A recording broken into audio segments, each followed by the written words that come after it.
Inter math का अध्याय number 3 पढ़ेंगे।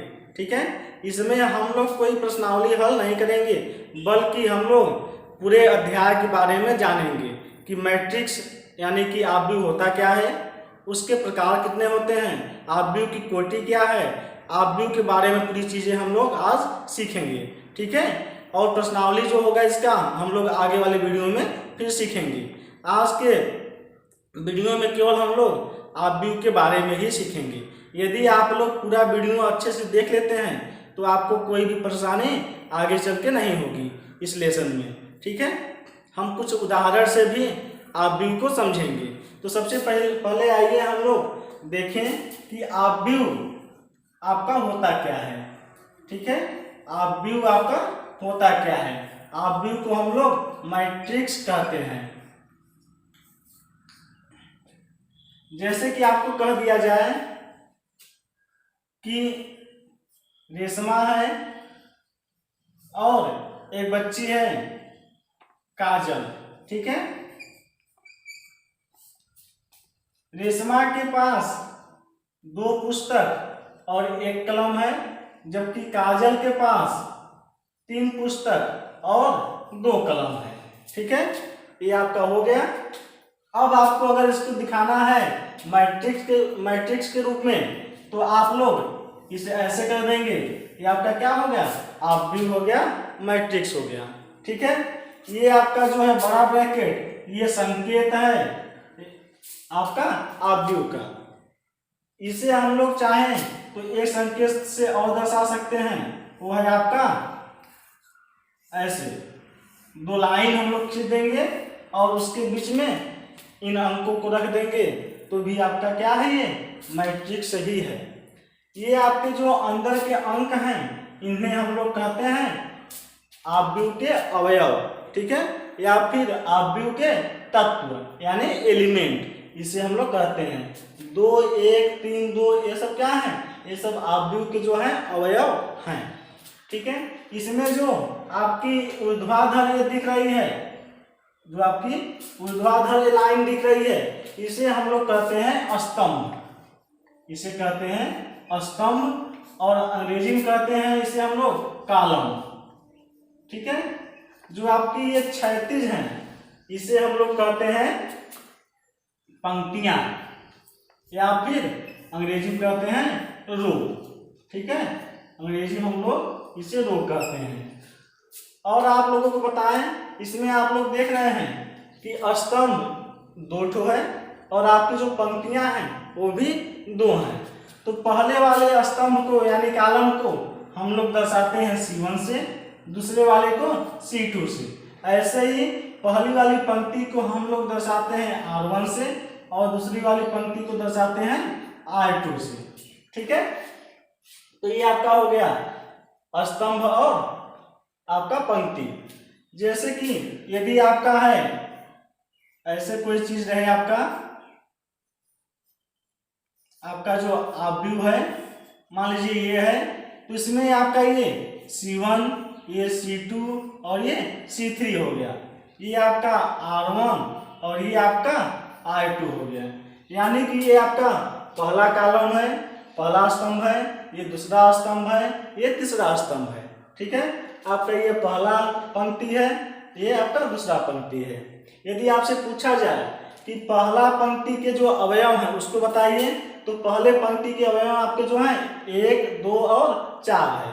ठीक है, आपसे पूछा जाए कि जो आपका तीसरा कॉलम है, तीसरा स्तंभ है, उसके अवयव बताइए, तो उसके अवयव आपके 4 और 9 है। ठीक है, अब हम लोग सीखेंगे आव्यूह की कोटि या क्रम के बारे में। ठीक है, तो आव्यूह का जो क्रम होता है या कोटि होता है, यानी कि ऑर्डर ऑफ मैट्रिक्स।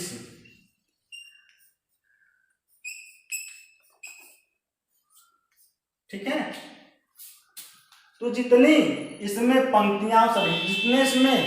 पंक्तियां होती हैं, यदि मान लीजिए कि किसी आव्यूह में m पंक्तियां हैं और n आपके क्या हैं, स्तंभ हैं, तो उसे हम लोग दर्शाएंगे एम बाई एन से, ठीक है।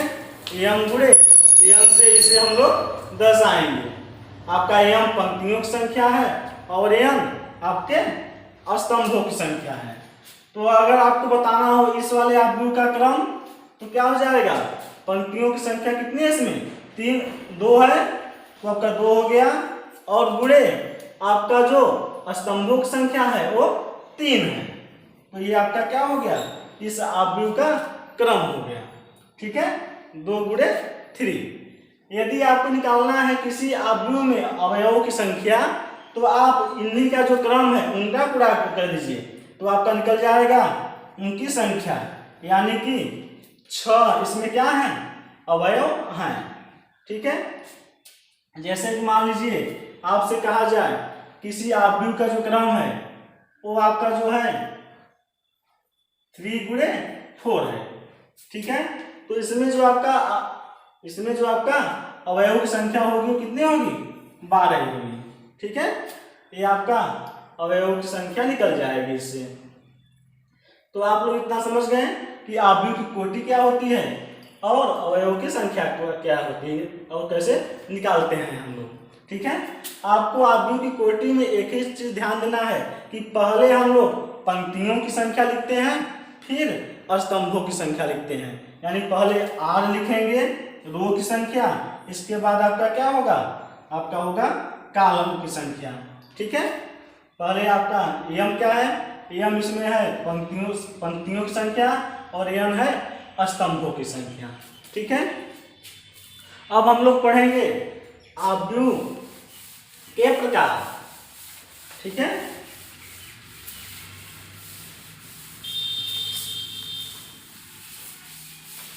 आव्यूह जो आपका प्रकार होता है वो 7 प्रकार के होते हैं। आव्यूह के प्रकार,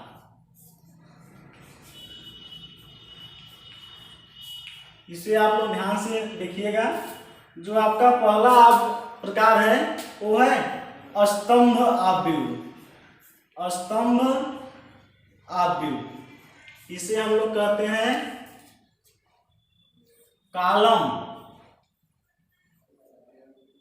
कॉलम मैट्रिक्स। तो ऐसा आव्यूह जिसमें केवल एक स्तंभ हो उसे हम कहते हैं स्तंभ आव्यूह। जैसे कि देख लीजिए इसमें आपका जो है स्तंभों की संख्या 1 है जबकि आपकी पंक्तियों की संख्या 3 है, ठीक है। तो इसे हम क्या कहेंगे, इसे हम लोग कहेंगे स्तंभ आव्यूह, यानी कि ऐसा आव्यूह जिसमें केवल एक स्तंभ हो उसे हम कहेंगे स्तंभ आव्यूह। जो स्तंभ आव्यूह की कोटि होती है, क्रम होती है, वो होती है आपकी एम गुणे, इसमें आपका देख रहे हैं इसमें आपकी संख्या कितनी हो सकती है, तो एम गुणे 1, ठीक है। यानी कि इसमें आपकी जो स्तंभों की संख्या है वो केवल एक ही रहेगी और आपकी जो पंक्तियों की संख्या है वो कुछ भी हो सकती है, ठीक है। तो इसका जो आपका क्रम होगा 3 गुणे 1। क्यों, क्योंकि इसमें 3 पंक्तियां हैं और एक स्तंभ है। आपका जो दूसरा प्रकार है आव्यूह का वो है पंक्ति आव्यूह। पंक्ति आव्यूह इसे हम लोग कहते हैं रो मैट्रिक्स।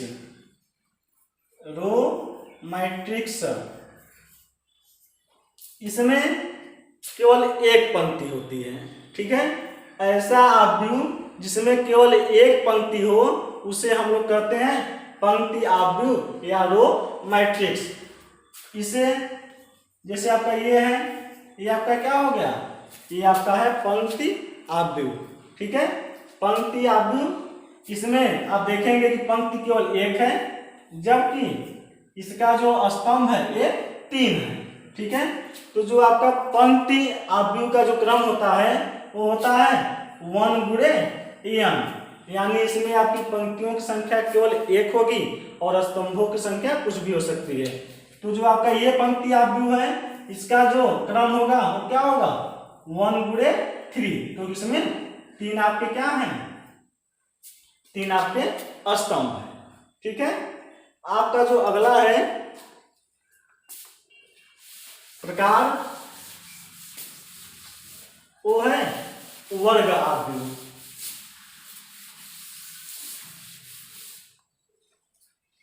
वो आपका है वर्ग आव्यूह,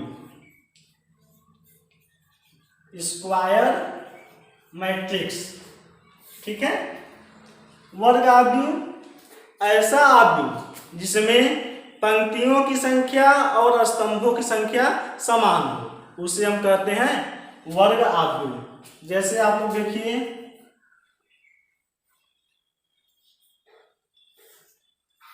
ये है, इसमें आपका पंक्ति 2 है और स्तंभ भी 2 है, तो इसे हम क्या कहेंगे?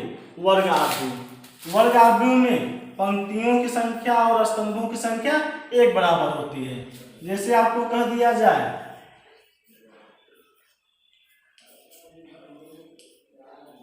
ये भी आपका क्या है? वर्ग आव्यूह है, क्योंकि इसमें भी 3 स्तंभ हैं और 3 पंक्तियां हैं। ठीक है। तो ये आपका क्या हो गया? वर्ग आव्यूह। तो ऐसा आव्यूह जिसमें पंक्तियों की संख्या स्तंभों की संख्या के बराबर हो, उसे हम कहते हैं वर्ग आव्यूह। ठीक है। आपका जो अगला है वो है विकर्ण आव्यूह।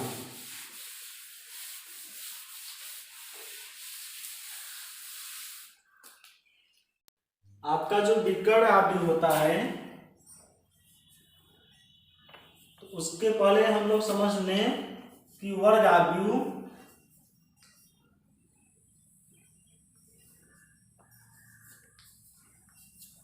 आपका जो वर्ग आव्यूह है, इस वाले अवयव को हम लोग कहते हैं विकर्ण के अवयव।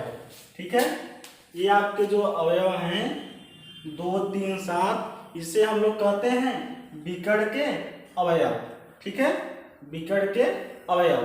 अब हम लोग जानेंगे विकर्ण आव्यूह। ठीक है। विकर्ण आव्यूह ऐसा आव्यूह, ऐसा वर्ग आव्यूह जिसके विकर्ण के अवयव के अलावा सभी अवयव क्या हों? शून्य हों, उसे हम कहते हैं विकर्ण आव्यूह। ठीक है। ऐसा वर्ग आव्यूह जिसमें विकर्ण के अवयव के अलावा सभी अवयव क्या हों? शून्य हों, उसे हम कहेंगे विकर्ण आव्यूह। तो आपका ये क्या हो गया? ये हो गया आपका विकर्ण आव्यूह। विकर्ण आव्यूह भी क्या होता है? आपका एक वर्ग आव्यूह ही होता है। ठीक है। जैसे आपको कह दें हम,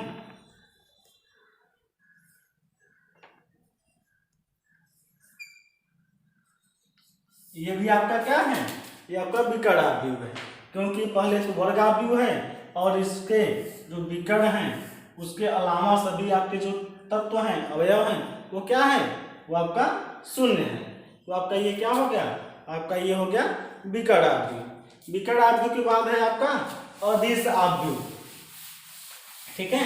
जो आपका अगला टाइप है आव्यूह का, वो है आपका अदिश आव्यूह। अदिश आव्यूह को आप लोग समझिए। अदिश आव्यूह ऐसा विकर्ण आव्यूह, ऐसा विकर्ण आव्यूह जिसमें विकर्ण के सभी अवयव क्या हों? एक समान हो, उसे हम कहते हैं अदिश आव्यूह। जैसे मान लीजिए,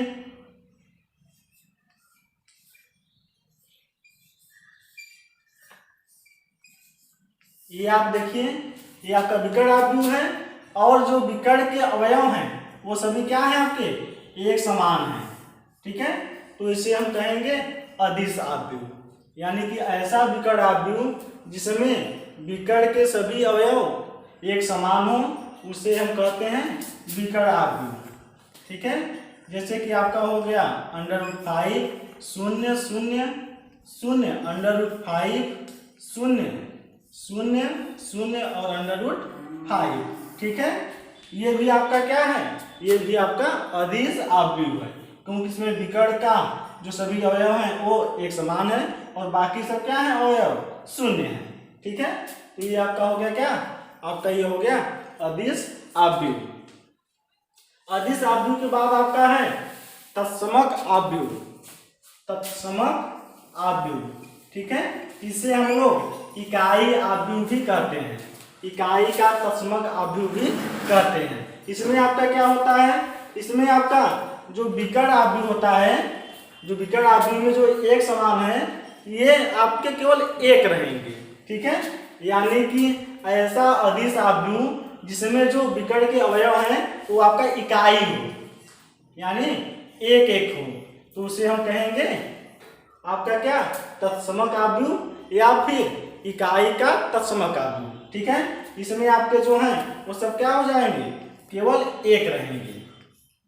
विकर्ण में केवल आपका एक एक रहेगा और बाकी सब क्या होंगे, शून्य होंगे, तो उसे हम कहेंगे आपका तत्समक आव्यूह। जैसे मान लीजिए आपका ये भी क्या है, ये भी आपका तत्समक आव्यूह ही है, ठीक है।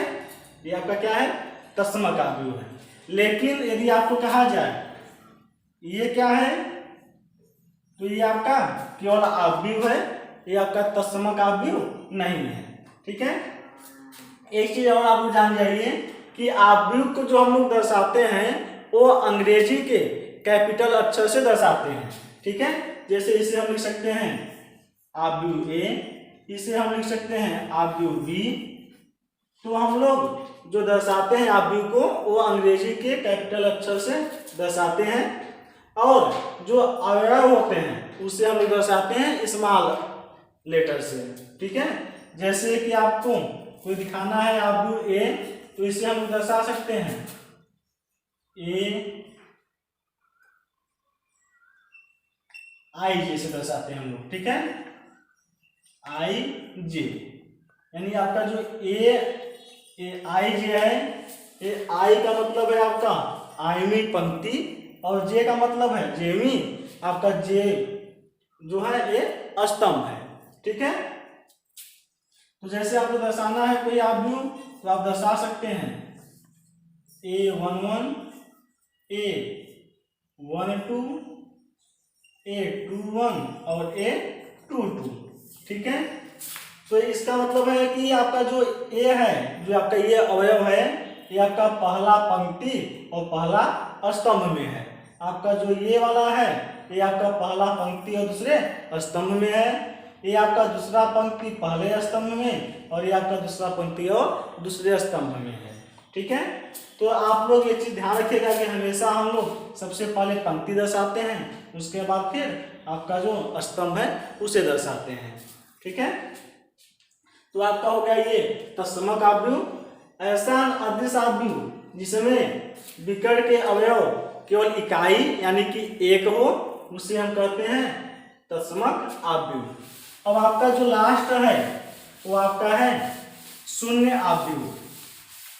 शून्य आव्यूह आप लोग इस चीज और इसमें जान जाइए कि हम लोग तत्समक आव्यूह को दर्शाते हैं आई से, कैपिटल आई से।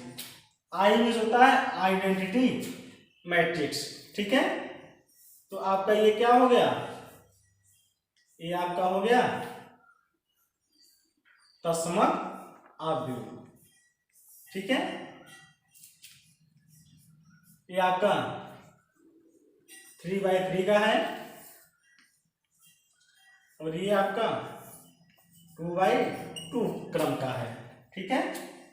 तो हम लोग तत्समक आव्यूह को दर्शाते हैं कैपिटल आई से। अब आपका है शून्य आव्यूह, जीरो मैट्रिक्स, ठीक है।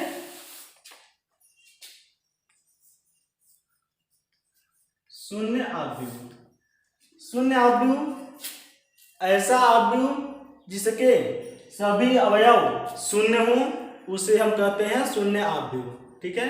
ऐसा आव्यूह जिसके सभी अवयव शून्य हो उसे हम कहते हैं शून्य आव्यूह, और इसे दर्शाते हैं हम लोग कैपिटल ओ से, ठीक है।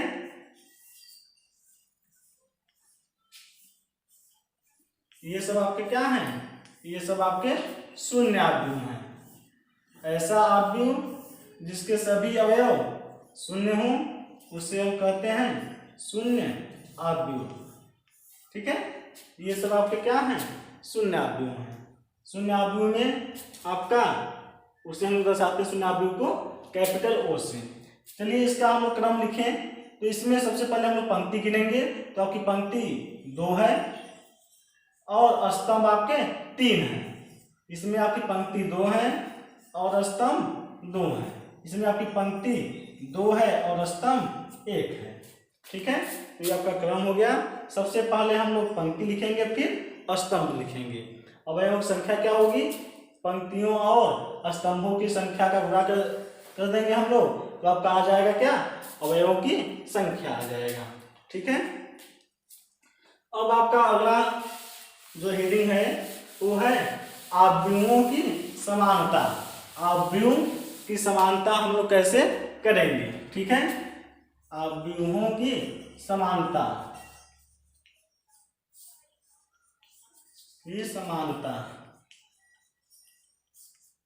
तो ध्यान से इसे समझिएगा आप लोग। आपके 2 आव्यूह या 3 आव्यूह या अधिक आव्यूह एक दूसरे के समान तभी होंगे जब उनके संगत अवयव दूसरे आव्यूह के संगत अवयव के बराबर हो। ठीक है, जैसे कि यदि हम कहें कि आपका आव्यूह ये है, आपके दूसरे आव्यूह के बराबर तभी होगा जब इसके संगत अवयव क्या हो? एक दूसरे के बराबर हो। जैसे यहाँ पर 1 है तो यहाँ पर 1 है, यहाँ पर 2 है तो यहाँ पर 2 है, यहाँ 3 4 है तो यहाँ आपका 3 4 है। ठीक है, तो ये आपको समझना है कि आपका कोई भी आव्यूह बराबर तभी होता है जब उसके संगत मान बराबर होते हैं। ठीक है, अब यदि आपसे पूछ दिया जाए कि आप लोग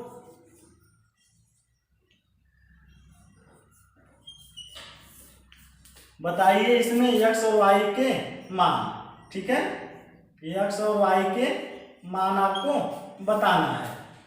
तो चूंकि ये आव्यूह दोनों बराबर हैं, इसलिए इनकी जो संगत अवयव होंगे वो भी बराबर होंगे। ठीक है, यानी कि आपका जो x का मान होगा वो 1 के बराबर होगा और जो आपका y का मान होगा वो 2 के बराबर होगा। ठीक है, तो आपका x का मान 1 हो गया और y का मान 2 हो गया। अब यदि आपको एक उदाहरण और लेकर समझाएं हम,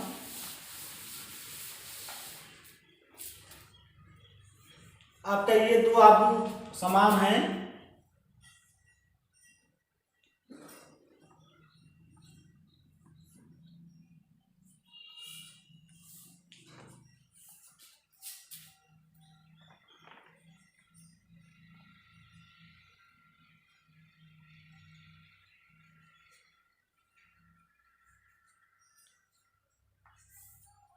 अब इसमें आपसे पूछा जाए ए बी सी का मान। ठीक है, तो चलिए चूंकि दोनों आव्यूह बराबर हैं तो आपके जो ये संगत अवयव हैं वो भी बराबर होंगे।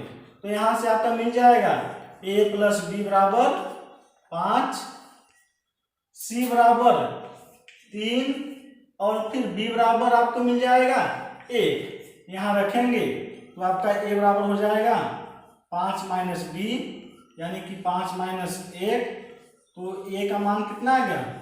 4 आ गया, c का मान 3 और b का मान 1 आ गया। ठीक है, तो ऐसे हम लोग निकालेंगे। अब आप लोग अच्छे से इसे फिर से देख लीजिए यदि ना समझ में आया हो, और अगले क्लास में हम जो आपका प्रश्नावली 3.1 है उसे हल कराएंगे। ठीक है, आप लोग आव्यूह के प्रकार जो हैं उसे अच्छे से याद कर लीजिएगा, उसका आप लोगों को हमेशा हर आपका प्रश्नावली में काम पड़ेगा। ठीक है, तो चलिए मिलते हैं हम लोग अगले प्रश्नावली में। आज के लिए